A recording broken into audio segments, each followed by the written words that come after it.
Are we live? We are live. Hello, everyone, and welcome back to the From the Banking podcast. We are live on YouTube Friday night at 7:25. As you can see, I am not in my usual place. I am on tour at the moment with some old school equipment. If you're watching on YouTube, you will see it from the camera that is up here. If you're watching live, you probably won't see it because I'm not going to show it. That's for YouTube only. I am joined, as always, by Aaron, the Cadet Marshal, and Amber in orange. Sorry, Amber, but your name's in the title, so you don't get to. Sorry. Well, it's fine. So today, guys, we're going to be talking about last weekend's Scottish Championship car racing up at Knockhill. It was, in my opinion, glorious weather for Knockhill. There was a couple of showers and it started off a little bit wet on the Saturday. I think in general, it was an absolutely stonking weekend. So we're going to go into a wee bit of that. So what do you want to go for first, guys? What category do you want to talk about first? I'm not fast, what do you? I mean, I have got the final classification up here, and the first thing I am seeing is Mod Sports free practice. So we will go with Mod Sports. Holy Mod Sports, that's the one. So where were you posted at the weekend, Amber? I was at post 9, which is the hairpin. When we're going anti-clockwise, it would be the entrance to the hairpin. If we're going regular or clockwise, it would be the exit to the hairpin. So. And instead of being turn 10 officially, you'll be turn 1. Yeah. That must have been quite exciting. I've not done post 9 anti-clockwise. I've done it clockwise before, and everything's fine. Seeing, well, especially the legends, but seeing all of the cars just barrel towards you and just having so much trust and hope that they're going to actually turn the corner and not slam into you is kind of terrifying, not gonna lie. But it's very it's a unique post when it comes to anti-clockwise because, it's literally just all the cars just come heading straight towards you, and you have to have all the trust and all the faith in the world that these drivers aren't just gonna barrel straight into you. Yeah. Sorry, Alan, you've got quite a long time to see them coming towards you. It's not like if I was post 2 this weekend, and generally that's the first corner, but you only see them for a little bit from the bridge, whereas you're seeing them from the bridge all the way down, and the ones coming out the pit and everything coming towards you. I've never done it anti-clockwise myself, so it must be quite scary. Oh yeah, I mean, with most of the championships, I was like, yeah, that's fine. You know what? I trust you not to barrel into me. But there's a certain championship that we will talk about, I'm sure, in a lot of detail, because we always do. That I was like, I don't trust you at all whatsoever. And to be honest, I was right not to trust them. Did you have quite a few incidents right down there then with Mod Sports? Not with Mod Sports. We had one big one, which is... Looking back on it, if you know the backstory behind those two drivers, it's actually just hilarious. But it was... it wasn't free practice 1, it was... That'd be the race, was it not? Yes, it was the race, which was on the Sunday. 2 cars. Number 9, who is a red radical kind of thing. Flat one, yeah. And there might be a little story behind that one. So, and then on post 2, being the final corner instead of the first corner, that it seemed to be, it came down Clark's through McIntyre's. They were bunching up. Now, if you look at the steward's decision, it's actually written in there, so it's public knowledge. It's not like I'm telling anyone things that haven't happened. One of the cars was blue flagged on the way up Duffus. Yes, it was the number 20. It was the mini number 20. I think so. Yeah. So I blue flagged him, and I believe he was trying to get out of the way, but he chose the wrong direction and blocked the little red car. So I'm not sure if there was a little bit of. I've got the. Not red mist, but I think by the time they got down to the hairpin, the red car was like, I'm going past you whether you like it or not, because you've been blue flagged by 3 different posts. He didn't get past him because he crashed into him. What's that, mate? He didn't get past him because he crashed into him at the end of the day. Sorry, Amber. I've got the I've got the Clark of the Course decision just now. I don't know where you can find it, but you can find it on Sporty. A side-to-side contact between car 21 and car 9 exiting the hairpin. Car 9 was lapping car 21. Blue flags were evident. I know that because as soon as I flagged them, because I was flag marshal this weekend, as soon as I flagged them, I was on what I call the analog flags on sticks. As soon as I flagged them and I saw the incident happen, I was like, oh shit, is that my fault? No, because I flagged him from 2. I believe to be fair, I don't believe I know because I've seen it. He was flagged at post 1 as well as he went over the start finish line, and you would have been in the third blue flag. Yeah. Viewed and counter arguments heard. Evidence. Car 9's Jestereen's been stuck behind blue flags coming into the hairpin, and that his car could have wheel spin and grip and decided to overtake. Car 21 held their race in line. Car 9 took an inside line, running wide on the exit, leaving Car 21 with nowhere else to go. From where I was, it honestly looked like Car 9 used Car 21. Yeah. Right. From what I've heard about the incident, you can correct me if I'm wrong here, because quite frankly, the assembly, obviously, it's busy up there. But I'm not even joking. I was looking at the action. All cars started coming in. Got the cars in. Now look over the little blue wall. If you've been in assembly, you know what I mean. Look over the wall. Red flag, and there's a red radical off the road. What the fuck happened there? Just supposed to on the podcast. Oh no! It's Keep it a podcast. I can't delete it out on the live. No! quick! Someone call his mother. She's in the living room watching. Oh my god! I mean, it's a big thing. Aye. Can't get rid of it. Hey, something though. Those mod sport cars are very quick, Yeah, they Oh, are yeah. rapid. especially that little red one. I mean, you see that little Oh, red yeah. one behind another car. You pull the blue flag out. It's as simple as that because he's overtaking it and he's lapping them.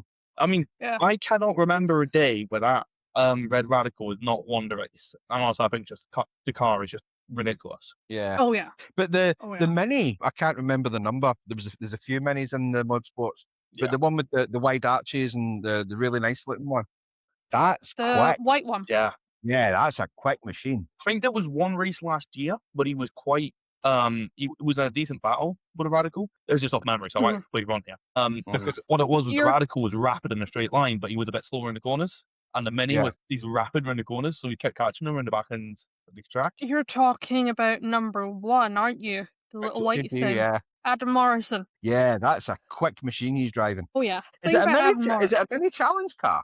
I don't know. I would imagine it might be a former Mini Challenge car that has just been souped up to for. That's twice now. Aaron. But do stress of exams, man. I You know, know. now he's done it, he will not stop. Every second word and every second sentence will be. Aye.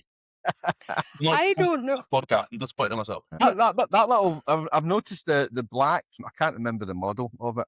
It's like the black one. It looks like the red one, but it's black. Oh, what? I know. Oh, Ariel Atom. Green little stripes on it. Not the Atom does SLS. It doesn't do mod sports. No. Anyway, I've noticed this year he's put a lot of yellow accents on it. It actually looks quite cool.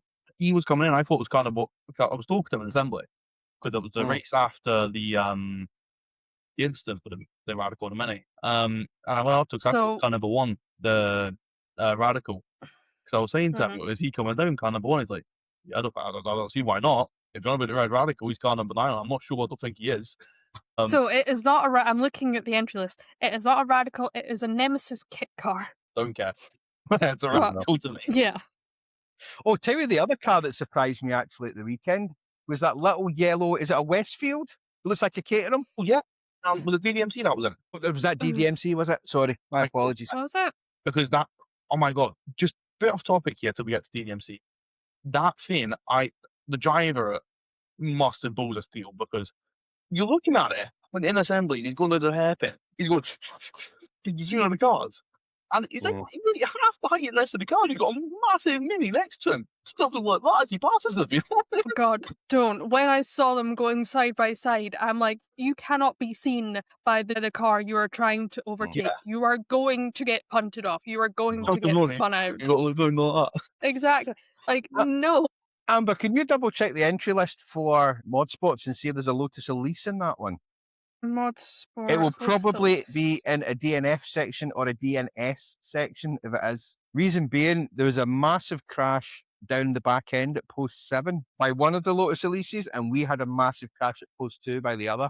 Yes, number 1, 2, 3. The Lotus Elise. Right, so Driven I by think Stephen that's the one Rees. that took out the tyre barrier at the post 7, No, that was car number 67. was it? Yeah, because I remember, we all know Finn. I was talking to Finn quite a lot on Sunday, and he had the live stream up for the crash. Because we both saw it was kind of a 6-7, but the whole day we've been just taking the mick of it because it was 6-7. Yes. So Marshall Wishart. and then just just shut it. It's like, no, 6-7's gone. But yeah, And that was that's blessed. it was Super Lap Scotland. Yeah.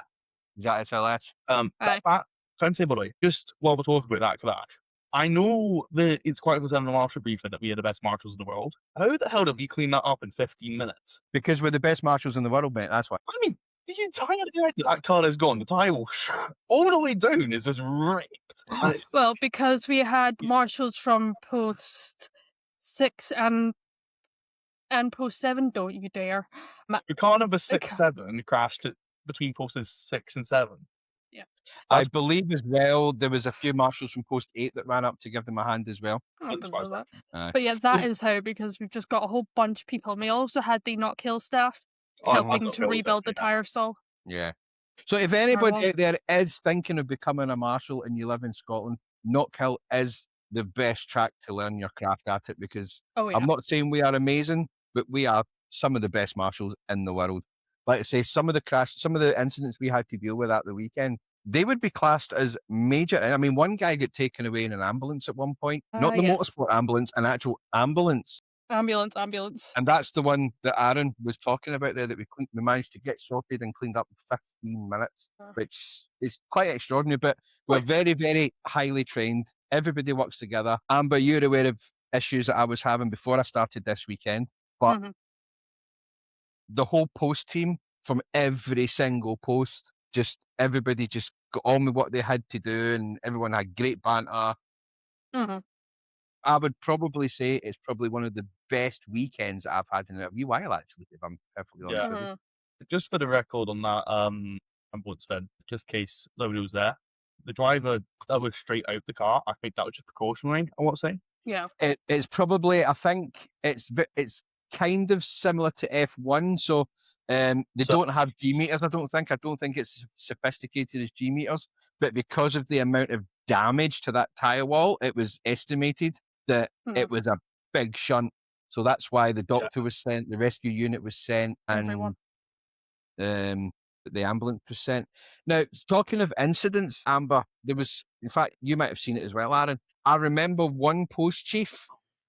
I'm not going to say the name, I'm not going to say the post, but you might have seen it, and he just went on the radio. Can you please send everyone? What was that? I have no idea. It was post to control. Just send everyone. Oh, I don't remember that. right. I know you just said you're not going to say the post. But it might clarify. Well, it was in between. I think it was in between 10 and 9, wasn't it? Post 10. Yeah, I will talk about that crash. Should I just talk about that now? Go for it, mate. Right. What was it? We'll do Amber. Oh yes. All right. So that was if you were there, Not Kills that happened on Saturday.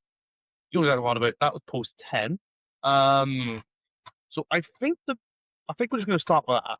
I'm going to clock a close decision on that because that's just an easy thing to do. Are we talking about the car that may or may not have, that was about yay close to slamming into the paddock brake gate? I think it could have been. I think he might have. He was about yay close. If I've got a fantastic photo, I sadly can't put it. Actually, I should be able to put it up on the screen, and you can genuinely see where his tire slammed into the is tire that barrier. the picture you put online with the black circle on the rubber? Aye. Yeah. Oh god, I don't know if you can see that. Yes. Hmm? Turn your brightness all the way down and you can see it. You can just see it, but there is like an actual outline of a tire there. And yeah. But yeah, right. So I'm going to read out the course report on this. There's no better way to describe it than just Clark course report because they've done it quite well. Yeah. So just a bit of context. It was the final race of the day for the Legends. On the Saturday. Since this incident, it's been overshadowed the actual what caused safety car for this because I have no idea still. Does anyone have an idea what was safety car was caused for? John, you'll probably be the best bet. Remember? No. There were so many bloody safety cars in the space of like 2 minutes. I know. But yeah, so the safety car came out in the first lap, and all the cars have come towards the hairpin, and they've been sort of flat out. And I think the safety car came out as they were approaching post 10. So pull them, but safety car flag, safety car ball out, and all the cars start slowing. So that's when the car of course report comes out. So it comes into play. Okay, that's still not really great. I'm just gonna sum that up. So what's happened? I want to say it's car number 35. Yes. So car 35 is in front. So let's say we've got car 35 here, car 2 is here, and you've got car 95 about here. Just for that image here. And car 35, the report says that he saw tyre smoke ahead of him and hits the brakes because tyre smoke doesn't know what the hell's going on. So hits the brakes. I mean, it's Legends. You're going to get tyre smoke regardless. Yeah, but still, you've seen safety car boards come out, there's a bunch of tyre smoke in front of you. He's hit the brakes. Good. This is justified in my opinion. And then car number 2 and car number, was it 95 or 85? 6. I'm nowhere near. So neither. So, yeah, so yeah, car number 86 is here, car number 2 is here. So the report says that from the onboard footage of car number 2, I'm going to assume, yes, I'm assuming that is because I see video of car number 2 and 86. Car number 2's view of post 10 was obstructed by car 86. So he's still going, full gunning down towards the hairpin, and all of a sudden car 35 just slammed on the brakes in front of them. He's hit him here, and then car 35 has gone flying off to the right hand side and absolutely annihilated the barrier. Very big incident. That's probably the biggest crash I've seen. Last one. That was enjoyed. Barrier wasn't actually too bad, from what I remember. No. He was about close to hitting the metal gate at Paddock Bray, but he just managed to hit the sort of tyre stack that's about, as I say, barely a couple of centimetres away. 2 things. One, absolutely massive shot. Terrifying shot. When I say, like, assembly for the Legends races, there's normally quite a good atmosphere there. You know, everyone's sort of built up, excited. And when you see a car go off like that and hit the wall, it goes from like 50 to 100 to 0 in like 5 seconds flat. Yeah. Secondly, most important thing, the driver car number 35 was okay. Me and my mother went to go see Book Find them Sunday morning. Just to go see, like, yeah, right, you're gonna get the car back out, which is a bit of a dumb question considering how bad the car was in. And he wasn't there, but his teammate was. So I assume it was his teammate. But yeah, no, so he's there. So talking to him, and we asked him, was he alright? And the response we got was, yeah, he was alright when he was having a beer last night. So, well, he was fine then. So the driver was alright, which is the most important thing of the day. Then when you've got a grid of 34 cars, you're always going to have some sort of incident, I think. Yeah. Oh yeah. Unfortunately, that was a big incident like that. And that's not the only big incident of the weekend. There's, ladies and gentlemen, final on the Sunday. Amber knows exactly what I'm talking about. John, have you seen the replay yet? Of what, sorry? Are you talking about car number 13, the Fiestas? No, not 13 in the Fiestas, the Legends incident on the final on Sunday. Yes. That was not fun to clean up, trust me.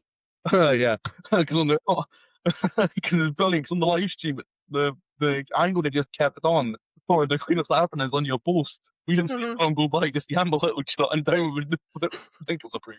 Yeah, that camera guy was at post 9, and I don't know if you've seen post 9, but we've got steps and then you actually go further up to the actual post. That guy was about a couple of inches away from where those steps were and just pointing directly up towards the Beatson's Building supply bridge and then following everything round. So we kind of had to go around him to get to whatever we were doing. And the guy, God bless, didn't even get his name. So if you are somehow watching, you were great. You were very funny. Please leave a comment or leave a message in the chat saying, it was me, and leave your sort of experience of not kill. But he was lovely, and you just kind of had to maneuver around him. So that is why you see all 4 of us, myself, my post chief, my IO, incident marshal, and then we had our trainee just go past. There's a hilarious moment where you just see my post chief. I can't remember what race, but I think it was kind of in the lull between races as you guys were gridding them up and sending them out, whatever. There's a lull. You just see my post chief walk past to go deal with something. And then as he comes back, the camera just focuses on his face as he's walking past. And I remember just watching the live stream and I go, well, that's him famous. And I just show him the screen and he just starts laughing. Yeah. So I will go talk about that crash in a second. I just want to add this because you talked about trading Marshall. So first of all, just about context, in case you're first time listener or just don't no, a Marshall was no kill. If you got a Marshall no kill for the first time as a Marshall, the Marshall Pro, I don't think you get tasted as no kill, but you get tasted in. read a couple people do for Taste of the Day, a couple people put on post. I felt really bad because there was a Taste of the Day Marshal on post 10 at the time of the incident. Was there? There was. But we also had a taster day on post 2 when we had the big incident with the Elise and the BMW. I want to hear about that when we talk about DDMC because I've not heard much about it. I had a taster as well, but I'm talking about someone who's like who's not grade 1 marshal. I had a trainee as well, or a taster day. Nothing happened. He was cool. He had actually done some marshalling before, mainly for rallycross, so he knew what he was doing. Yeah, he was pretty chill. So I wasn't concerned about him. To clarify for everyone that's maybe just listening to this and catching up, last weekend's racing at Knockhill was raced in anti-clockwise as opposed to clockwise. But you're used to seeing them going, usually you would see them going clockwise, but last weekend, the whole weekend was done anti-clockwise. That's why when we say they're coming down to post 9 or the hairpin, that's why, because they were coming up Duffus instead of going down Duffus. Just for a bit of context, let's carry on. Yeah. Because I felt so bad though, because obviously it's happened, and then we're just sort of sat about waiting the year. And the racing gets one again. I'm looking down, I realise you see, like, you know what the high vis you get, like the tasting event in the back. I don't know, I see that and I'm like, oh, poor person, because I'm just saying, that's either going to be the type of thing that gets you marshalling for like a long time, or the type of thing that makes you run away from it. There's no real in between on that. But yeah, absolutely chaos. So back to the second incident. I'll try to get that done quick as possible before we go on to the DMC. Yes. Pretty much, I have no idea about driving limits because I wasn't sure to put bikes for it. Because I don't think they can be bothered because I don't have any cars are involved. From what I saw from both assembly and on the live stream, it seems like a car comes out, exit the hairpin, spins, and it just gets hit by one because one car went over the top of somebody, which I don't know how you do that. Luckily, it wasn't over the cockpit or the engine. But cha-ching, that's not very fun. And then basically just smoke. Like, I think, how many cars are involved? You'll know Amber better than me. 4, but one drove away fine. So 4 stopped because of the incident, 1 drove away from the incident, and then there was quite a few that made contact. But where would he gone? What's happened mid-pack? So about half the field had to deal with that. Talking to Michael Weddle at the end of the day, because I had an interview of him, which conveniently the microphone didn't work for. So great luck me. Friend of the show, Michael Weddle. Hi, please come on. Listen, that's why I interviewed him. I might put it up just a joke, but why not? But yeah, because I asked her about it. When stuff like that happens, how do you get through with it? With Paul Lightning McQueen, get through it and not get involved in the crash? Because what he said to me was, go during that, or he was making film, just go where the cars have already been, because if they've already been there, there's a chance they won't be there again. Which I think is pretty fair, to be honest. Just send it through the pack. If cars already been there and they've been moving at a decent speed, then just bomb it through there. Probably won't be there if they are, then ow. If not, then you're not a genius. And it worked out for Michael. He did pretty well, I know. Yeah, so I think end of the day for the legends in the weekend, Ben Mason is leading championship, ring champion obviously, and I think Michael Weddle was a close second place after winning 2 races on the weekend, maybe 3, I'm not sure. I think it was 2 races he won on the weekend. Good performance, Will. Good performance, Mason. It'll be an interesting title fight to watch throughout the season. Beyond, let's say about DDMC. I've talked too long. I was just going to say, I was just going to finish up on DDMC something there. Just something I've read there. I was going to say, did any of you notice that Andy Patterson didn't race in the last race on the Sunday, or the second race on the Sunday?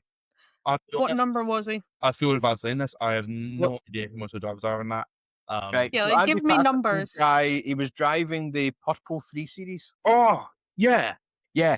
So every time he drove past post 2, his fan belt decided that it was going to be more fun to stay with post 2 to watch the race than actually be in the car.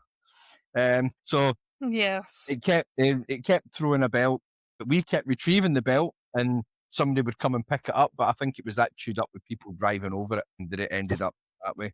But yeah, no, the mod sports was relatively uneventful. The guys were good racers. They were gentlemanly racers, and any issues that we did have, they were dealt with rather quickly, and people were back racing. I don't think on either day, I know on the Saturday it was a bit late finishing, but there wasn't much we could do about that because we can clean up as quick as you like, but the Hiab will only go at a certain speed when it's trying to lift things on the back. So you have Yeah. to wait for that anyway.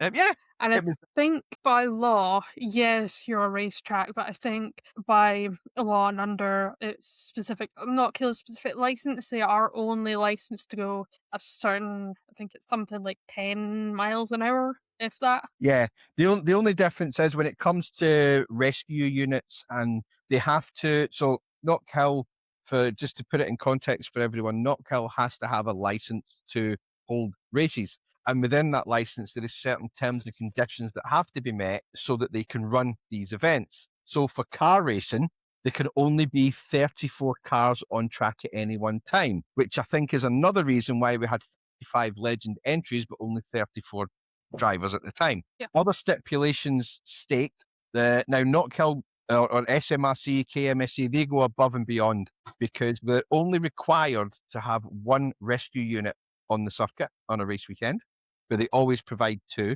They are only required to have, I believe, one fast doctor's car, as in a doctor sitting in an air-conditioned Honda Civic all day, but sometimes they do have two, one at Rallycross and then one at the Tri-oval. Tri-oval.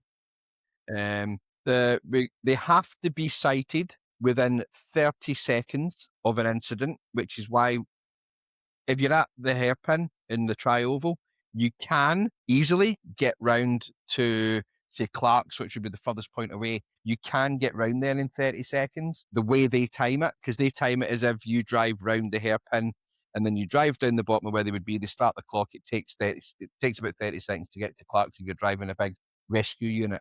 But when you've got cars coming round, they've not behind the safety car, you've got to start moving. It does take slightly longer. So I think that's why they put another rescue unit another halfway around the track in the Rallycross. So those are basically the stipulations for it, which Not Kill do go above and beyond on. Sorry, I just had to get that out there.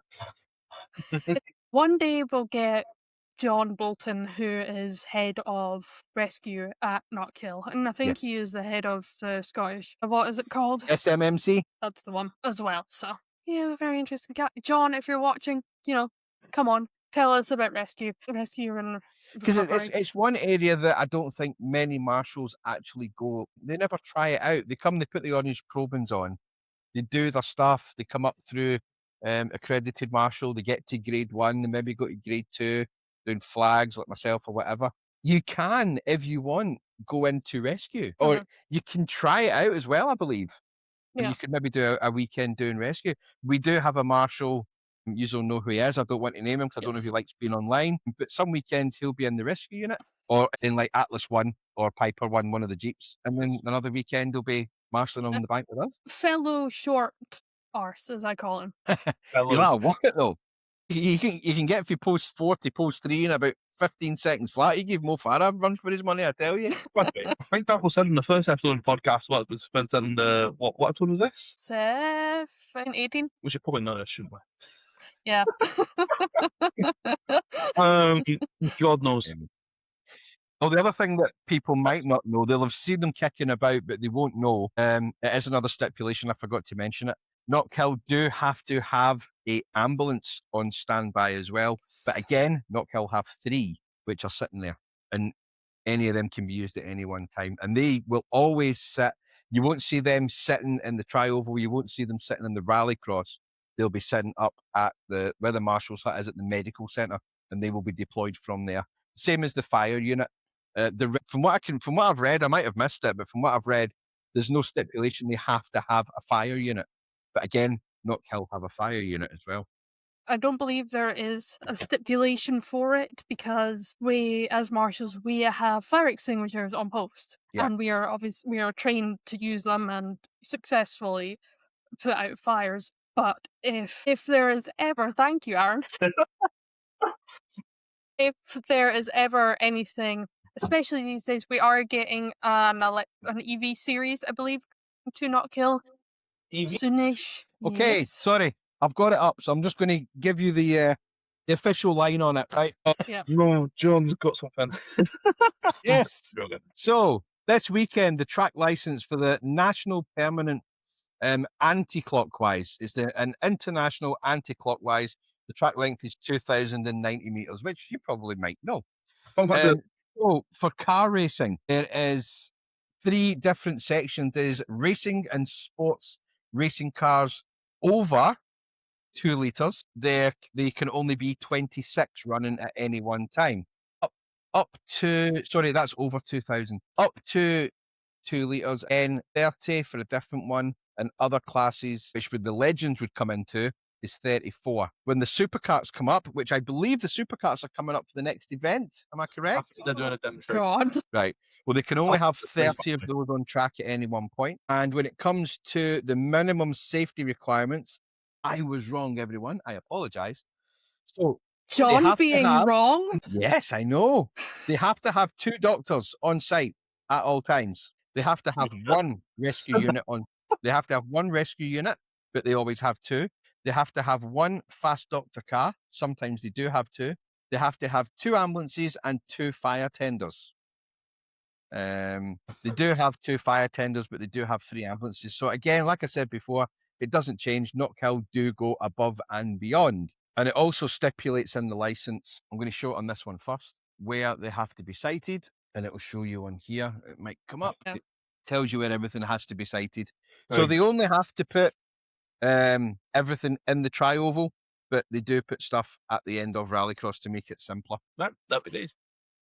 But yes, apparently we are getting EVs at some point during the year. I remember hearing, Yes, I heard Literally- something about EVs yeah. coming, yeah. I heard something about that, and you technically cannot fight an EV fire with the traditional extinguishers that we've got on post, so that is when the more specialised fire tenders would have to come out. Yes. So it's the same as if a Tesla goes on fire in the street, the fire brigade will attend to keep things safe, but they will not attempt to put it out. Those EV fires, you generally just have to let them burn till they stop. But our guys have some special stuff. I can't remember the name of it. They told us at the training day last year, didn't they? Is it like Exo So- something, or it's called something like that? Exo Fire. I want to say it's like Sodexo. Could be. I don't know. John, Whatever it is, it's specialised equipment that will put any fire out, but it's very, very, very expensive. Hence, the normal Scottish Fire and Rescue Service won't use it on an EV fire because it is so expensive to use. But at a racetrack, it's very specialised. They'll be able to use that kind of stuff there to put out the EV fires. For any marshals out there, whether you're wanting to become a marshal or you are already a marshal, apologies if you're watching on YouTube because I'm doing it to this camera. It was recommended to us last weekend. There is online modules for EV safety for your marshal on the MSUK Yes. website.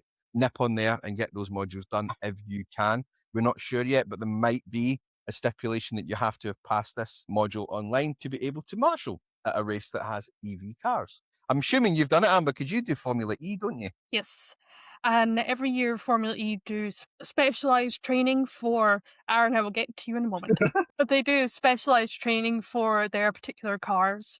So the TLDR of it is don't be an idiot, don't touch it, and don't touch it unless you get the okay from race control, or at least in Formula E terms, get the okay from race control. And if it's on fire, don't keep yourself safe. The driver will get out by himself, and if he can't, well, he's just gonna have to wait because it is. Genuinely, that is what we're told. It's just the driver will have to wait, and just because to be honest, they're in fireproof suits, fireproof this, fireproof that, and those fireproof suits are told or are made to burn for up to 5 minutes. Roman remember Grosjean is a prime example. So to be honest, the driver can burn until the fire tender gets there and sorts everything out.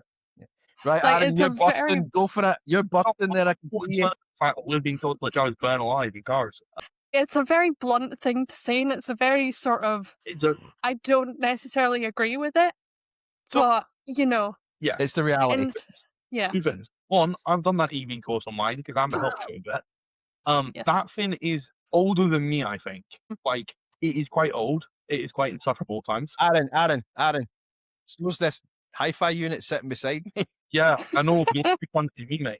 And as well, I'd like to issue a sincere apology to anybody listening on the headphones at like a high volume or just killed there. screaming at every rugby's going to try, so I apologise about that in advance. All I'm saying, with 7-7 with Sharks, come on, get in there. This been posted after we lose 57-7 though. Good contact.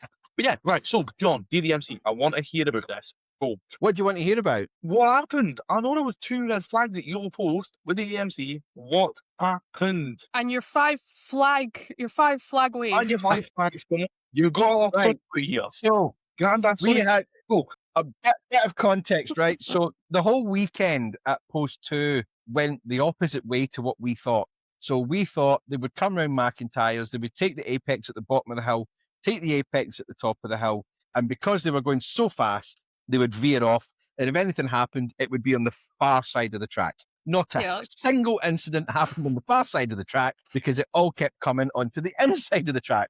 And it seemed to be mostly that they were veering out too wide, and they would maybe catch a rear tyre on the grass, which would make them spin. Or in this case, 2 cars came up, got a little bit too close, and it was the same kind of idea as post 10, I think, where he clipped the back and 2 cars went into the tyre barrier. Now, that caused a red flag. So the red light is on.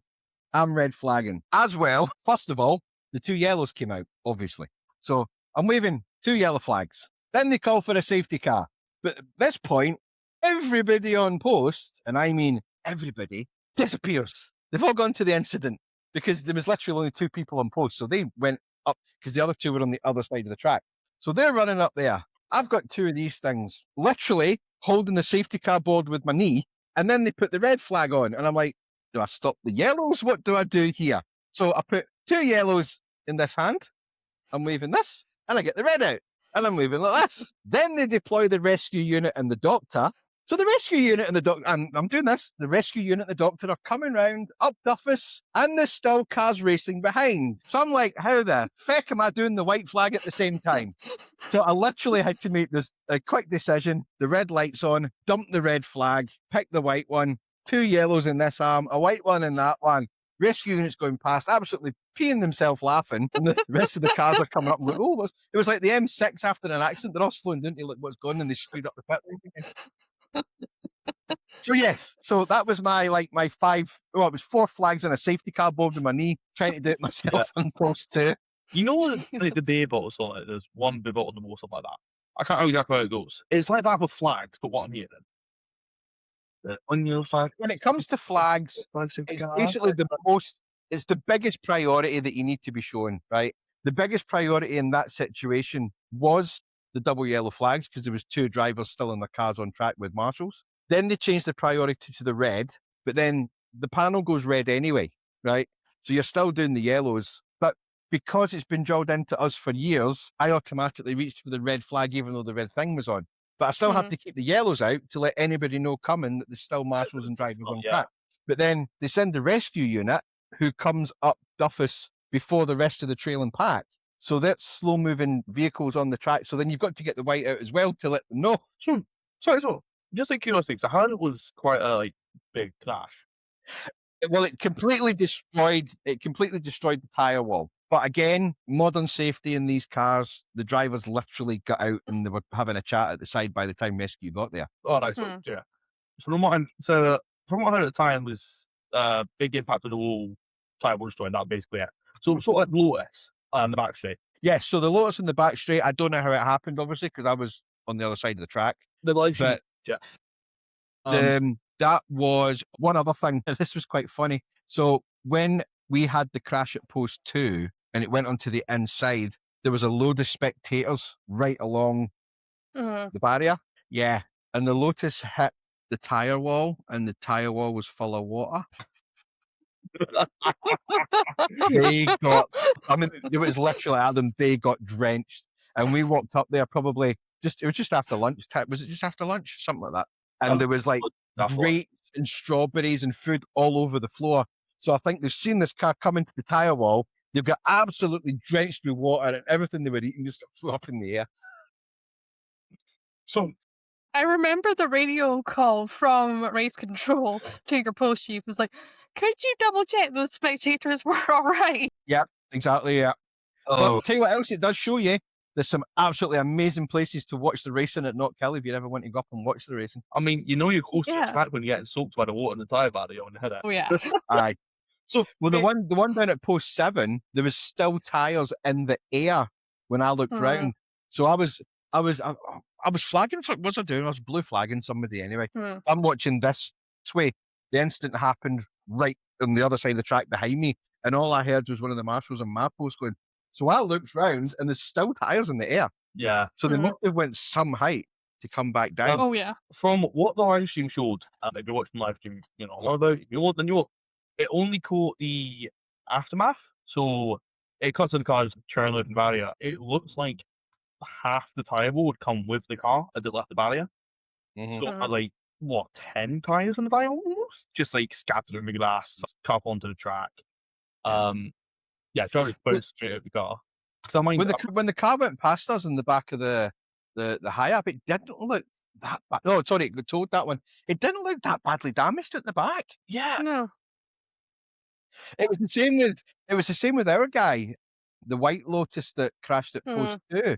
We actually pushed it back onto the circuit, and it was all crushed at the back and everything. And he got it started, and he drove it back. It was really loud because I think the exhaust was dragging and the bumper had crushed right underneath the car. But he drove it back in. It didn't have to get thingied. Didn't have to get towed or anything, which was quite good. The one that I was actually surprised he didn't have more damage was number 30 in the Fiestas at post 4. Is that the one that rolled it? Yeah. Yep. Chicane? Yeah, that was the one that rolled at chicane. He, from what I saw, I haven't seen the photos that the driver has put out yet, but from what I saw when it was coming up the trial wall on the back of the Hiab, it was like completely fine. Yeah. Yes, post 4 we're talking about glass on the track, which is fine. But when it was coming past, it looked like the passenger side windows were fine, the back windows were fine, looked like the windshield was fine and the boot was fine. So I've got no idea where that glass came from. Amber, I think the main issue of it might have been that it was on its roof. Yes, that doesn't entirely help. Yeah, but I think it was generally just a little bit of damage, but it was just mainly on its roof. And really, yeah. But it looked like he completely ripped off the sump off that car when he hit the sausage curb. It looks like it's ripped the thing off the bottom of it. Yeah, and as well, I can't remember the driver's name for the life of me. Michael Gordon. No, not Michael. I know Michael was the one who flipped. Have we seen the video of the car behind when there's Lackley McLaughlin? There we go. Yeah, because this clip is hilarious because you see him flip and he's having a battle with him. Right behind him, he comes through the screen and starts flipping. It just goes, and he goes by. He's like, what the f*** happened there? Hopefully, just looking at the window. Yeah. There was another car at the weekend as well who ripped something off the sump. I don't know where he did it, but the red Sierra Cosworth for DDMC. I'm not sure. He came past us and it was just oil coming out the bottom of it. Yes. The big oil spill that went around the entire circuit. Yeah. But what I will say, again, it goes back to the training and the practice that we do as marshals. We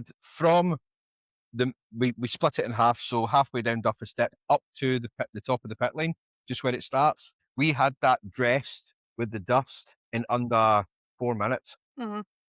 It didn't help the legs came back out because it looked like, I don't know, Santa was selling 20-pound bags and somebody hit it because it just went boom as soon as they came round for the first race after that.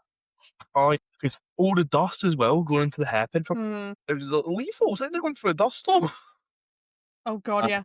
See, from post 9, i.e. the hairpin, as hello, number 88. Hi, Scott. Scott Charles. He's one of our C1 drivers. He is asking what's our thought about the sausage curb on a sausage curb position at the chicane. That's your question, right? Amber, you go first. So as someone who has experienced that curb twice, once with a British touring car driver and once with a ex C1 driver. Hi, Liam. Yes, hello, Liam.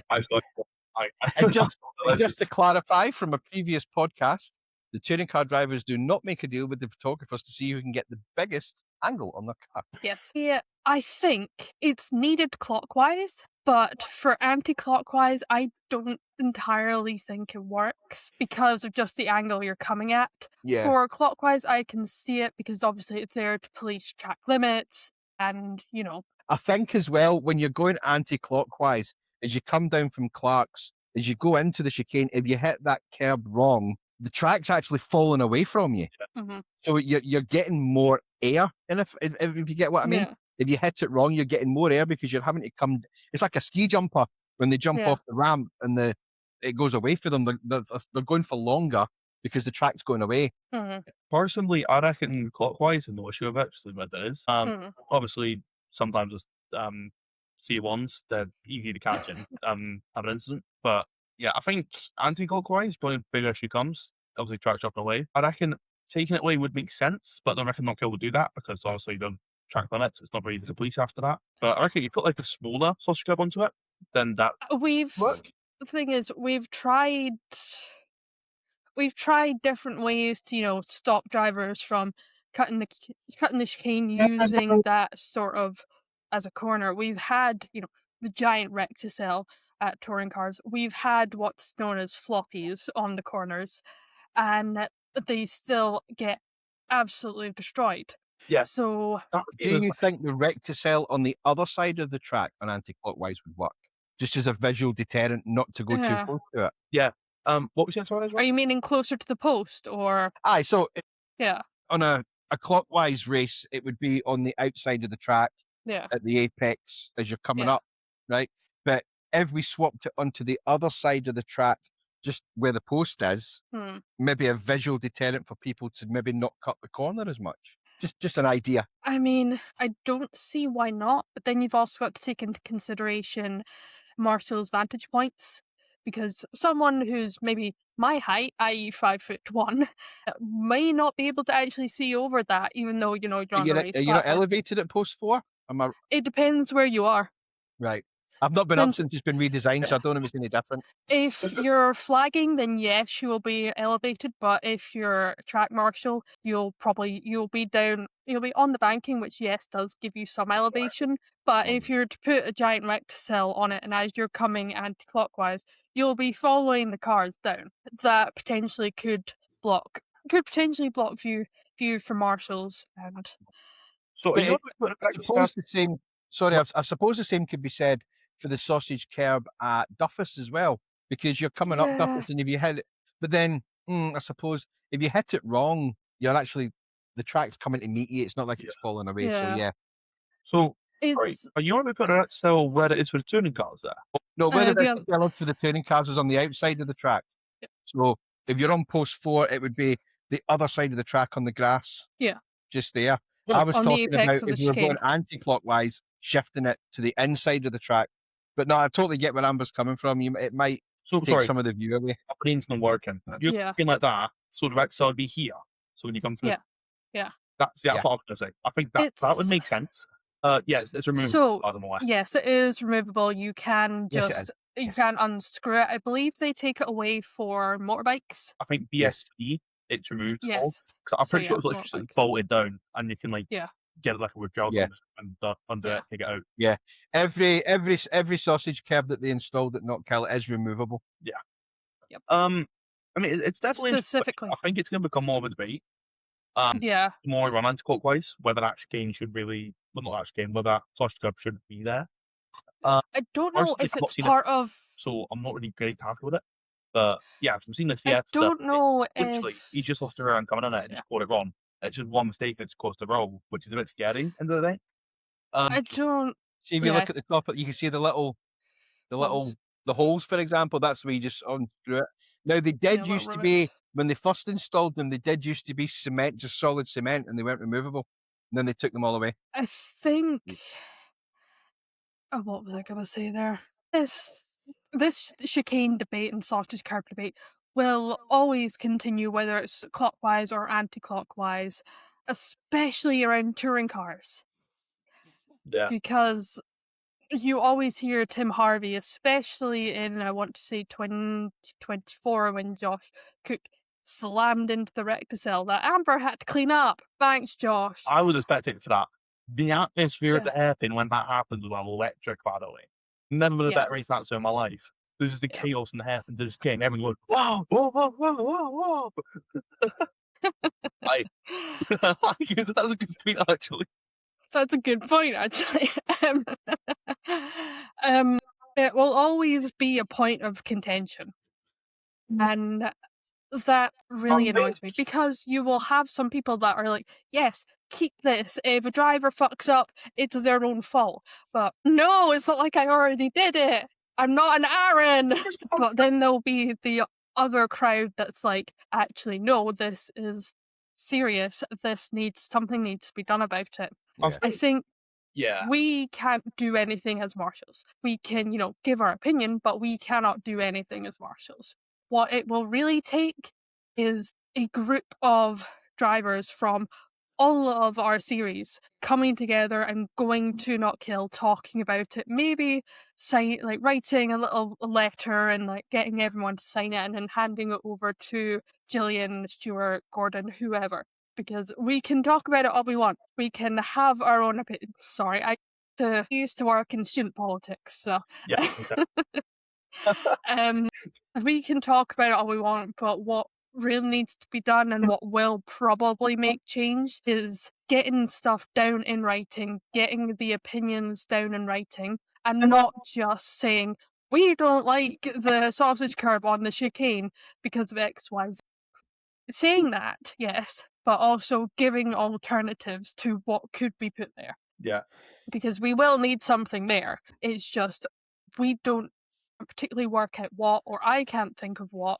Don't know if you guys can, but we need to think of, you guys, if you are writing a letter to Not Kill, you need to come up with a solution, and an affordable solution that works just as well, if not better, than what we've currently got. Yeah. And I will get off my talking soapbox now. talking about things that we don't like or we can't change, right? What's everyone's thought on the new SLS format? Ooh. Personally, this is a personal thing to me. I actually quite like it. Yeah. Words. Glorified qualifying. Yes. The only reason I like it more is because I actually got to do something. I'm not just packing everything away because SLS is coming out one by one. I was actually managing to blue flag and stuff like that because there was fast cars coming. Yeah. I mean, for me, my thing is, as far as a whole, I just don't really like the idea of it. If they had it as like a time trial race, almost, but that's not the thing, is it? If there's a bit of a race at the end of the day, it would be better. So the cars SLS, don't go on. Cars people involved with SLS, great. Yeah. But just the whole concept of it isn't amazing to me. I think for me, it's a lot of it's to do with the fact they called it Super Lap Scotland, but they also call it Race 1, Race 2, whatever. It's not particularly a race. See if they actually called it what it was, a time trial. Time trial, yeah. Everybody would know where they stand with it. Yeah. I think it's just, it got confusing, and I'll be honest, and I might get in trouble for saying this, but Super Lap Scotland for the past couple of years was the Marshals to get everything sorted and get your flags put away and get everything done, because they came out one by one, they did a quick lap and nothing happened. As you can tell, Aaron is very passionate about SLS. No, I don't like SLS at all. Edinburgh just got like a 50-metre break and scored. This is absolute bedlam. Get in there. Len Young. Some of the cars in SLS are amazing though. I mean, that Atom. Oh yeah. Now, is it Nev Wood? He normally brings an Atom. I've actually, some of you probably know, I'm not at home. I'm currently at my mum's house down in Manchester, and my cousin, lives approximately 10 minutes away from where I'm sitting. So tomorrow, I'm going to go to his farm and have a go in his aerial Atom. Yeah, feel free. I'll tell you, the only good things about England, Thruxton. The only good things about England, the Thruxton brands, and Mikey Doble, friend of the show. Yeah. David Addison, friend of the show. Not the people, physical things in England. But Mikey Doble motorcycles, good for about England. Yes. Give them that. There you go. Yes. Everything else good. Friends of the show. He's up there somewhere. Actually, you can't even see that. God. Imagine this is a Mikey Doble show. Just imagine that. There we go. So I'll tell you what, we'll gloss over SLS, right? Yeah. Yes. Go on. C1s. What did everybody think of the C1s? We're going to have to be nice Oh, because there's a C1 driver watching yeah, us. I'll talk. I'll start then, right? I'll start and I'll let you two bring the tone down. I actually thought it was a really good weekend for C1. Here it was. Sorry. Oh, yeah. They were coming to the hairpin. Like, like a tenth of a second. But the I'll thing is, tell though, you. they're not having to pull the weight of the C1 up towards Yeah. Duffus, because they come up Duffus and they're basically pulling themselves downhill all the way. So they're probably actually getting faster lap times, possibly. I need to have a look at the Spotted app and see if it was faster lap times. But no, they were. I really enjoyed the C1s this time. Yeah. Oh, So yeah. I've got the results for the C1s here, so I'm just going to quickly bash through them. They only had 2 races this weekend, C1s, because one race on the Sunday. So C1 race 1, I'll go from 10th to 1st. First of all, everybody finished. Great job, C1s. No job for the Marshals. So 10th, Ian Cochran. 9th, Peter Eddy. 8th, Kenneth Stock. I'm going to push some of these, and even though Kenny Doc. 7th, Scott Charles. 6th, Matthew Bodie. 5th, Henry Gillespie. Right, there we go. 4th, James McCracken. 3rd, AJ Wilson. I'm just calling him AJ. He's on his car. Aiden. And then Martin Nesbitt second, and Gregor McFadden won it. Right from interview him, so that was brilliant timing. So our C1 driver in chat has said it's a little over a second per lap slower. All right, yeah. So, I must admit, I thought it would have been actually quicker, but well, okay. Yeah, best lap of that session was a 1:10.677. But I tell you something though, the guys this weekend, and I'm not saying they don't do it every weekend, but being on post 2, you're quite close as they come round the top of the apex at the top of Duffus. You couldn't get a fag paper between some of them. They were proper close to each other racing. Like, really good to watch. With that was really good racing between Nesbitt, McCracken, McFadden, all that. Great racing. But yeah, so race 2, McFadden and McCracken actually DNF'd. Couldn't get at one point. I can't remember what that was for. John knows what better than me. Probably McCracken. What do you call him? 77? 77? Yes. No, I don't, mate. Honestly, don't. I can tell you that Gregor McFadden ran out of talent. His words, not mine. As he exited So McFadden thing to say, by the way, just for the record. Yeah. But I'll tell you, when the C1s were coming down and round the hairpin, I swear to God, for every single time, I had a mini sort of anxiety attack because of the race, because he was far off at the way I'm assuming, but it was a little bit scary. Yes. But you've got to remember though, when they're doing clockwise, when they get to hairpin, they're turning right for the apex, and then when they put the gas down, the car's kind of hunkering in because it's kind of the way the camber is, and it's kind of like that. But when they're coming down to hairpin, the track's going away from them, as well as the inertia with the extra speed, and it must be. I've been told it's a totally different style of driving for anti-clockwise and clockwise. Never done it myself. I've only ever driven clockwise. You don't drive and chat my thoughts that, just saying. Yes. Please, Scott, tell us. I'll tell you, the championship, Did you think they were going to roll, Amber? Was that what you were thinking because of the way they were going? Yeah. And I will tell you exactly every single time, number 1, AJ or Aiden Wilson, from the minute he got out of the pit lane to the minute he came back in at the end of the weekend, he was constantly trying new things into the hairpin, trying new lines, yada, yada, yada, which, completely fine. But every single time, there was just a little bit more tip as he was going around. And I was just kind of watching, being like, I had my blue flags in one hand, but I also had my double waved yellows in another, just because I did not have any faith in it at all, because I was just seeing the tip get bigger and bigger and bigger and bigger. And honestly, he could almost rival a touring car at the chicane. The results of the race. Sorry, go on. I'll go results race 2 seconds. And then I've got to talk about the spoiler incident with Mr. Doc. So I cannot remember when it was, but I believe it was Peter Eddy posted an onboard video of Kenny Doc. I cannot, number 6, I want to say, something 6 or 9. And somehow, some way, his boot opened up, and Oh, I've got no yeah. and so he was just driving around, which fine. And Sorry, I was looking we at that. As I sort of yeah, thought, you did very good. We will give you that. oh, You that didn't was crash funny. or roll, which is a lot for C1s. But God knows how this sort of happened. But his boot flew open, and for about a good sort of 3 laps, he was just driving around with his boot open, and everyone joked that they didn't know that C1s were allowed to have spoilers now. The joke aside, I Yeah, think he got the meatball flag for that, didn't he? He had to go in and get it put down. he yeah, did. he finished 7th actually, a second of the last runners. Ian Cochrane was last of the runners. Yes, because I remember he went in. I assume he just got it slammed down by a mechanic or someone in the pit lane, and then it just came back out. Because post 9, we were really confused. We were like, "Is he still on the lead lap? Do we have to blue flag him?" Screw it, too confusing.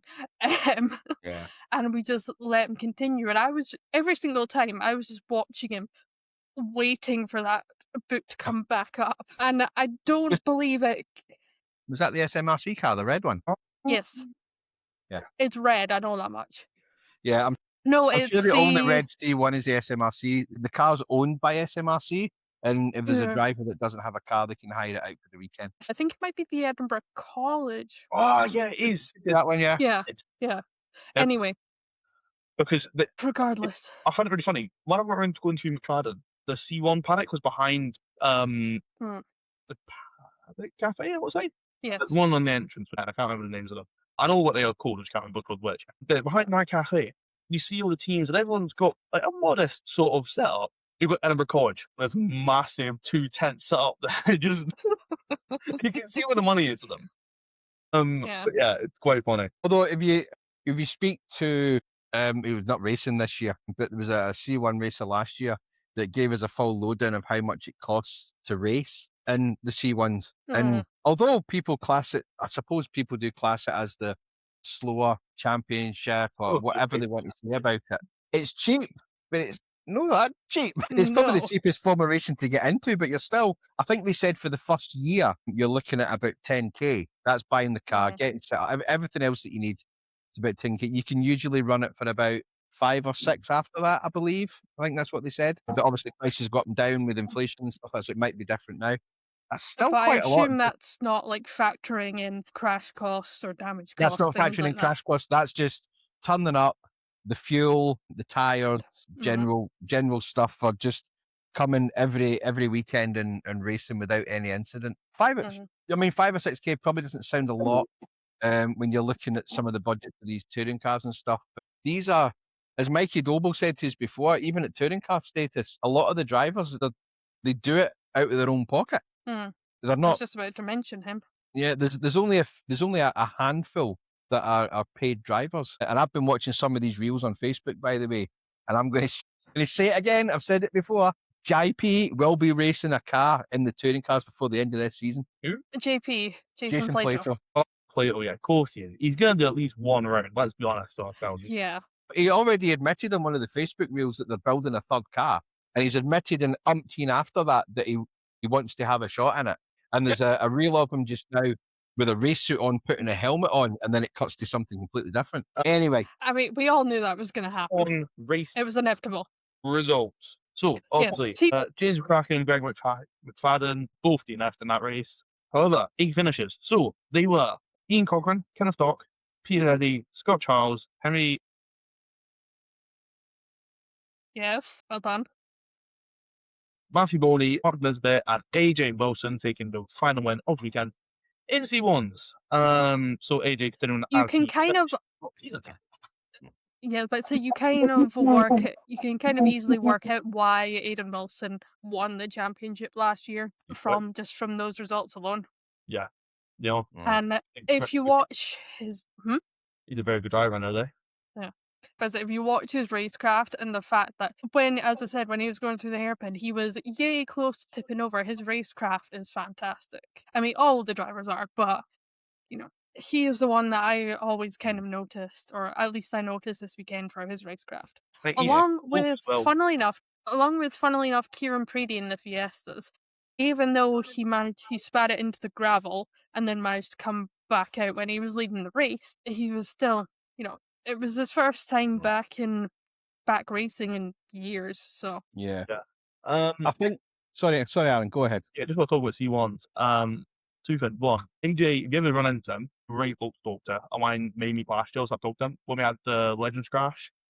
who are we talking about? AJ Wilson. We had the Legends crash in May, but it's sort of just like three of them sometimes one just like goes off to the side. Literally, on the run to the finish line, by the way, he just goes off and he crashes off just because why not? And delays C1s like half an hour. So I talking to him for that time. He's just a nice doctor. And he's basically locally to Knockhill and all that. And then as well, just we'll talk about course racing as well. We watched an interview with McFadden. I think I'm trying to promote this. I promise I'm not. I'm just talking about it a lot. But yeah, I was talking to him. I asked him, like, how can you race that closely without like just crashing? Not exactly like that, but you get just in it. Just once was, I don't know, just do it, which, I mean, yeah, it seems fair enough, to be honest. See, I find in racing, you've got to be confident. You've got to go balls out. Otherwise, you're not going to get good results. Yeah, plain and simple. Yeah, very true. But right, so we've talked about the C1s, Legends, Motorsports, CDMC, SLS. as well. SLS, I think we'll just leave it out because there's not really much talk about SLS. I don't mean that in a bad way, just isn't really. Yeah. Apart from the stuff we've already talked about. Oh, shall we go to some other motorsport news for 15 minutes? We've missed Fiestas. We talked about we started with Fiestas, but not. I swear we've missed. To be fair, we've kind of mixed the Fiestas in with everything else anyway. Yeah. I'm going to be really honest when I say this. The only exciting thing for me about any type of Fiesta was the one that rolled at Clark. Oh yeah, Michael Gordon. Yeah. Unfortunately, it just wasn't. I don't want to say it wasn't great racing because that's just plain out rude, but there wasn't much to write home about, I'd say. Everyone did pretty well. Everyone kept it fairly clean, apart from Michael flipping his Fiesta, unfortunately. Now, I apologise to anybody in the Fiesta Championship when I say this, and I'm going to say it to this camera here, but I actually enjoyed the C1 racing more than I enjoyed the Fiesta racing this time. I won't apologise when I say that Legends and C1 are the best championships there is in Knockhill. That's just my opinion. Motorsports was quite good. I like the Motorsports, DMC as well. I think the more cars, the better as well. Yeah, I was going to say, I think that's the problem with Fiestas is we've had 10? That's it. 9? Yeah. Well, I think the C1's because it's not a really quick car. Everyone stays pretty close to it racing. And you can get the tool especially well in the C1. So it's easy to keep with a car ahead of you. So you can get fight on that. I don't think it's the same with the Fiesta, so I think it might be a bit harder to race there. But the one thing I will say is Kieran Preedy, the driver I just talked about, we've just got to say a massive thank you to him because during the lunchtime on, I believe it was a Saturday, no, it was a Sunday, I tell a lie, he did drop off a whole load of thank you gifts for the Marshals. It was just mini eggs and sweets and things like that. But yeah, they came back down to post with some of the Marshals, But it wasn't much, but it was a nice way to say thank you. So, thank you for that. We really do appreciate it. We know it wasn't much, but we appreciate the thought. We appreciate the gesture, and you really didn't need to. So I think sorry. I know that. What are you saying, mate? I think anything given to the Marshals is a bonus. I mean, we don't get stuff, but I mean, if you get me a bag of Maltesers, and I'll happy days. Yeah. And we do sometimes give back to the drivers because Ben Mason dropped his wing mirror outside post 2, and we actually took it back to him. He got a wee present off us, and it was fitted back on that Legend for the next race. We will give you bits of your car back. Yeah. Cool. We've covered the Scottish races for the weekend and the DMC. Race in Scotland, I suppose. Yeah. Well, touring cars, and we've had Formula 1 news today. I'm going to start with Formula 1 news. If we're done with that stuff, with the Scottish stuff. Yes. 2 seconds. I just want to wrap something up before we go into the news bit. Go on. Oh, Amber's waiting. No, I was just going to say, for everything that we've talked about so far on the podcast for an hour and 20 minutes, it does go to show how good the Scottish racing is. I know a lot of people knock it because it's just a little track in the middle of Scotland, but the racing at Knockhill is really, really, really good with some really, really good different events, like different makes of cars and different categories and all that kind of stuff. You can race in these events if you so deem you want to do this. I'm not sure about the entries for this year, but it might be next year now. But if you can go into the There KMSD, are still entries open if it's still for open for it, May. you can inquire through KMSC, you can inquire through SMRC, get all the details off there. You will have to have your racing license, which you can actually get from Knockhill, which I believe is still £350 for your racing license for National You B. can get a clubman's license from Motorsport UK, and I believe that covers you. I could be wrong. Fair enough. And it also goes to show how good the marshalling team is up at Knockhill. There's always action on track. There's always things to be doing. And even when you don't have incidents to deal with, you might have 5 flags to try and fly at the same time. But you always get great banter on post and everything like that. If it's something that you want to do, go into the motorsportuk.org website, register on there as a marshal. I believe there's a wee thing that you need to do to get accredited. Then you can get in contact with your local club, wherever it is in the UK, and organise yourself a taster day. Or I the think world. can you do a taster day before you sign up as a marshal, Amber, or do you have to sign up first? You Oh. have to have your license I first. thought that for the insurance purposes. Yeah, I don't. but Yeah. your license is free, so Yeah, you don't you're not paying for it. yeah. Yeah. So you can do all that for free. Get signed up, get yourself up to whether it be Knockhill for a KMSC SMRC event at the weekend. You can get a taster day from that. Amber might know the email address to email for that one. LNG smrcmarshall@gmail.com. Excellent. Better than a certain. Like that, and you could be standing with us on the banking, hopefully in the next couple of months. Now, the big news. Go for it, Aaron. You've got all the news stories on you. F1 is going back to Turkey. We are racing back at Istanbul Park from 2027 for 5 years. That is sick, first of all. Are they going to add it in for this year as well to take up some of the space from the other ones now? Well, we don't know anything about the calendar so far. Obviously, we know Zandvoort. It's his final racing calendar this season. That still hurts, by the way. We have Belgium and what track was it? It's orientated to Belgium. I can't remember. Belgium and Portimao. I want to say on a cycle. So I think the one open space in Portimao, not Portimao, Istanbul Park will be covering is that Zandvoort slot. Or Imola. Because we and did Imola. lose Imola this year. No, Imola is getting covered by Madrid. Yeah, sorry. So yeah, it's looking like a good calendar, and as well, I think it's really good because obviously F1 and the FIA are sort of realizing now that the fans don't want a street track in the middle of some random city. We want actual circuits back. They've got us Portimao, they've got us Turkey. I'll tell you now, if we get either Hockenheim or the Nürburgring, not Nordschleife, Nordschleife would not work. God. Back to the German Grand Prix, that would be ace. And the biggest one I want, please, Liberty Media, get me Sepang. I want Sepang back. I beg you, because that would be sick. I'll make about 40 Really? Sepang. Get me it back. Do you not want Kailami? Kailami's, yeah, and I talked about Kailami. You know, there's a lot of stuff going on.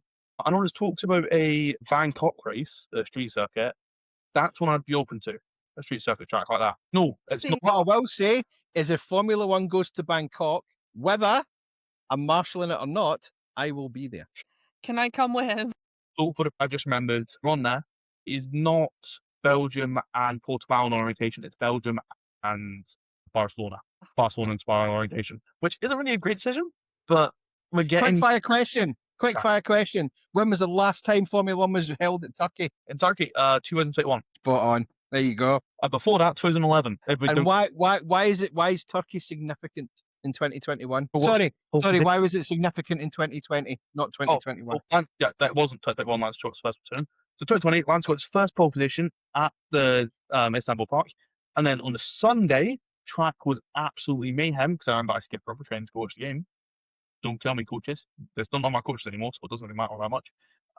But yeah, so I skipped rugby to watch it. And Lewis Hamilton won his 7th world title that day. He did. And there was also a very good battle between Charles Leclerc, Sebastian Vettel, and Sergio Perez running up to the line through the final chicane complex, which was like 3 of them, all like 2 temps to the line, or what say, something like that. Moral of the story, we're getting some good racing at Istanbul. Yes. Get excited for it. Obviously, we don't know the calendar yet. we know we've sort of had an idea of what tracks are going to be on the calendar. We just don't know the dates of the calendar yet. But yeah, that's big And news. other Formula One news, which is a bit closer to home. Do you know who is now head of racing at Revolut Audi? I've heard about that actually. Go on. No, I haven't. Homegrown Alan McNish. What the Alan not? McNish has now been appointed head of racing at Revolut Audi. Fair enough. Interesting. So talking about Britain then in the motorsport thing, with the first British touring car championship round on the year on the weekend. Oh. First of all, absolute bedlam in the qualifying race. Ash Sutton tries to force it 4 wide into the first corner. Donington, Tingram says, no, bucko. No room for him there. He tried to force away in. Tingram just said, that, go away. Then he loses it, hits Camish, and knocks himself out the race. So Sutton starts from last for race 1, and then launched his way to the field to P2. Sorry, Ash, it was not familiar with your game. Fair play, mate. Tingram wins until... No, Ash got to P3, sorry. He got to P3 on the road. Tingram wins. Mikey Dogo P2. Tingram is found to have an illegal boost system in his car, or something like the boost wasn't set up. Overboost. Huh? Oh, Overboost. that's it. Tingram is disqualified. We'll start race 2 in the back. Mikey Dogo, go on, John. Mikey Dogo. Sorry, Good thing. Sorry, I just need to add, I got a text from my wife there. She's like, are you busy? I went, I'm currently live on YouTube, and all I got was, I'll give it a miss. But yeah, that's topic. Tingram was qualified. Mikey Dogo wins the first race of the British touring car season. Come on. Ash versus P2. Brilliant. Race 2, Tingram fights his way back up through the field. Did not go well for our friend Mikey Dogo. He got P14, I'm not saying. It's P14. Sutton wins race 2. And race 3, I cannot tell you who won it. Amber, who won race 3? There you go. Ash Sutton wins race 3 and therefore leads the British Touring Car Championship going into the next round at Brands Hatch Indy. Is that right? I want to say so. I think so. I think you're right. Not So- to fact check that quickly, but yeah. Has that got Got a your cat question? attack. Is it still daylight where yous are? No, to an extent. All right, it's pitch black in Manchester. it is back here. I've got a cat playing with my cables, so if I disconnect, it's because of that. Yeah. Okay. And my damn she's cables. frozen. Very good. You're frozen, Amber. I think the cat's maybe bit through the TV bit, but not the sound bit, because I heard you. There goes the webcam. But anyways, Webcam's gone. hope Amber's back. It's a very good action-filled weekend of British touring car action. I cannot go without saying this, as Amber has some very random technical issues. Can we just appreciate the top 5, the final race of the weekend in the Legends Elite Cup? John, have you seen how close that top 5 was? Have a guess. She's back. Amber, how close was the top 5 in the Legends Elite Cup? Oh, she's not back. Nope, she's completely gone now. Right, I'm just going to say it instead. The Legends Elite Cup, the top 5 cars were split by 0.09 tenths of a second. Wow. 9 tenths of a second split 5 Sorry, it Legends told me cars. to refresh. I think the winner, I will get the gap up the now for you. Hold on, let's have a look at this. So the winner for the Legends League Cup was decided by, drumroll please. Right, let's see. The Legends League Cup, so the top 5 by gaps. So Amber's gone again. So yeah, obviously winners 0.00. Hold on 2 seconds, mate. Hold on 2 seconds. Let's see if this works. Oh. Hey, right on time. Right, Amber, do not touch any bit. Yeah, Legends League Cup gaps. Wins at second place, 0.014 seconds. Third, 0.066. Fourth, 0.072. Fifth, 0.090. Wow. That is mental. Fair play to Legends League Cup, because that is some amazing racing. Dries Van Langert probably butchered that. Dries Van Langendonk. I'm not sure he held it, though. I want to say he might be disqualified or given a penalty. I did send you the decision. Yeah, I So- think he was going to count. He lost the win, but he won on the road, which is the most important thing. And Nathan Edwards had a unlucky weekend. I've not really seen what happened at 2 of them yet. He did well on Saturday. He got third in his race. And the Sunday, the first race of the day, just atrocious. Dropped last, he left. No idea what happened with it. Unlucky weekend for Nathan Edwards. Hurts at home. But yeah, no. Good weekend of action at Donington. Everyone's getting exciting. Good weekend of action. Not kill. Anything else to add? Nope, I'm good. Absolutely right there. So That's cool.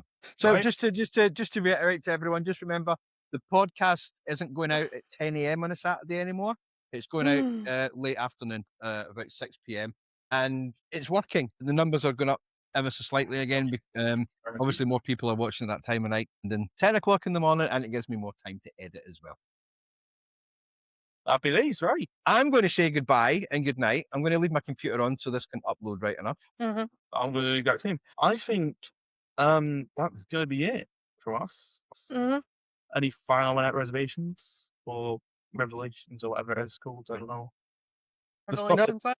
One final thing. Gordon Shedden was an absolute menace on the weekend. Oh yeah. I swear, the only thing I remember Gordon Shedden doing is like just exposing Rob and his racing. It's like just Yeah. Aye. yeah. Oh, Darcy Graham, you Before we get banned from Knock Hill, I'm going to leave you at that. I'm going to stop the live stream and we can stay. We can talk about it offline. Right? There's something happening with rugby. Oh god. Okay? Something happening. Edinburgh's cooking. We're playing good rugby. This is an absolute miracle. You don't understand how much of a miracle this is. We can play rugby. And on that bombshell, good night, everyone. Goodbye, everybody. Good night. We'll get way to animated rugby.